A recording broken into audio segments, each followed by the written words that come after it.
Welcome to Over 50 So What?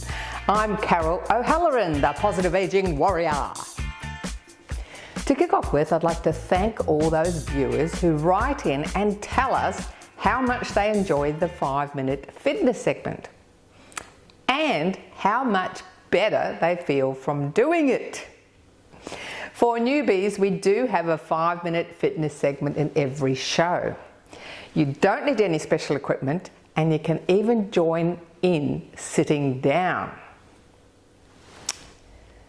Do you know what to do if a loved one suddenly dies? Or how to support someone else in this situation?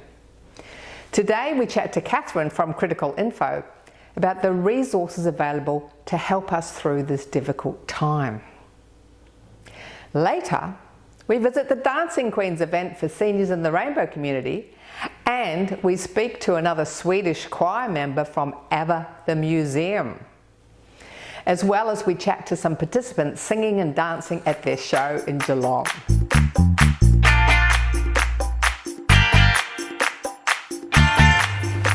What do you do when a loved one dies? I mean, I've had quite a few friends and family pass in their 50s, and it's a surprise, it's a shock. The first time it happens, you flounder around, you don't know what to do or where to go. Well, that's where Critical Info comes in. They have an amazing amount of support and guidance. Welcome back to Over 50 So What? Thanks for having me back, Carol. Now, when you lose your first loved one and you just really have no idea what to do, maybe it's very sudden, unexpected, and there's a lot of stress and you're trying to grieve. Now, you've developed a special guide to help people with this, to sort of walk them through it. Can you tell us about this guide? Sure. The guide is written that it does exactly that. It takes them through a bit of a roadmap, really. What needs to happen in the first sort of 24 hours, then the first couple of days, then weeks, then months. Because I know when I've experienced a loved one die, and certainly when our friend died in February of last year, we really didn't know what to do. And in that scenario, he had to go to the coroner's court. So there's information that we provide in the guide about the coroner's court process, what that looks like.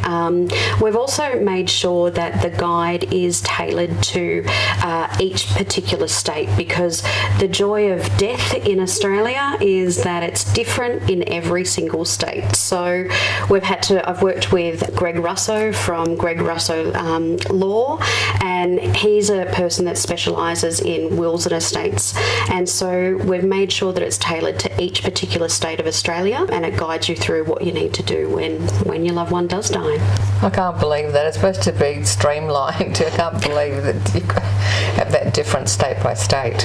It is really difficult, and even the little nuanced things that occur. So if you write your will in one state, you have your death in another. If you have property in another, it can get more and more complicated. So it's not easy. Yeah. So when someone passes unexpectedly, you're not prepared at all. No. So you don't know anything about anything the majority of the time. So tell us some of the things that are in the guide and how people can get hold of it. Sure. So look, the thing that most people do when someone dies, and that's still the same thing that we need to look at, and it's documented in the guide, and that's, did they have a will? Because that when someone dies, it is the executor of that will who is responsible for making all of the decisions. The power of attorney, if someone had one, it's no longer relevant, so it's actually the executor. So to establish first off if they have a will or if they don't. So we talk about that and the ways in which you can find it in the guide. And then really it takes you through your funeral choices. That's the next thing you kind of need to look at.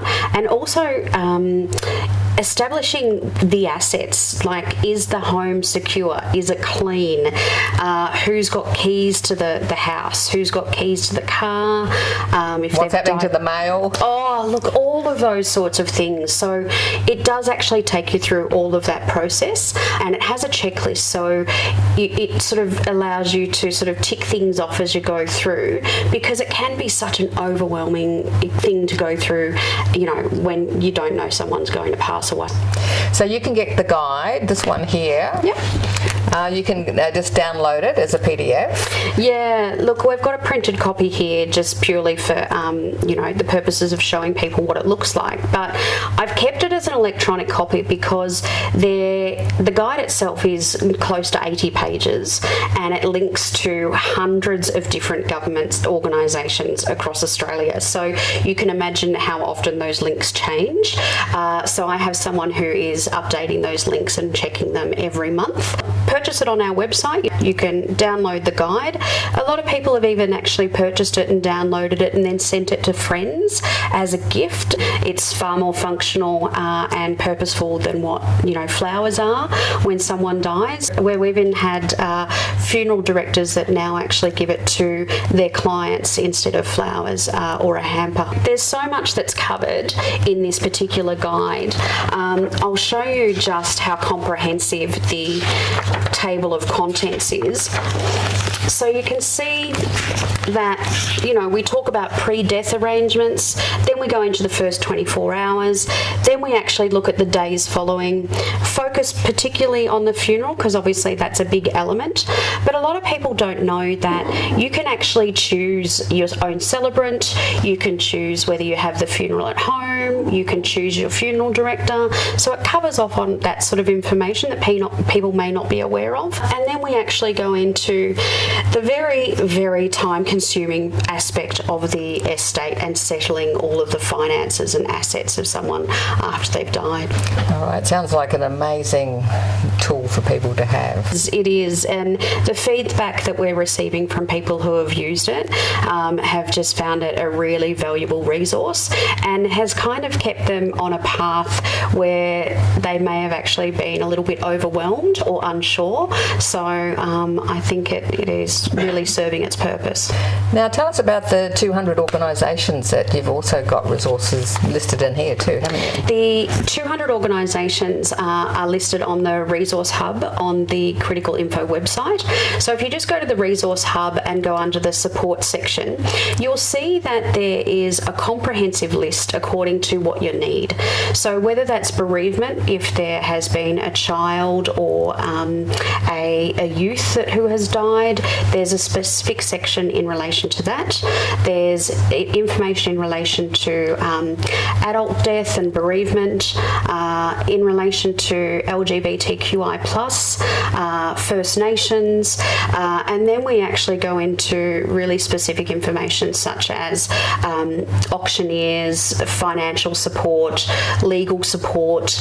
So it links to all the either industry associations of those particular industries, or it links to reputable organisations that you can go to and find someone in your local area. So that's going to be of immense help to people whether they've lost a loved one or planning and helping your family to plan for you after you've gone. Totally, that's exactly what it's meant for. Thanks, Catherine. Thank you so much, Carol.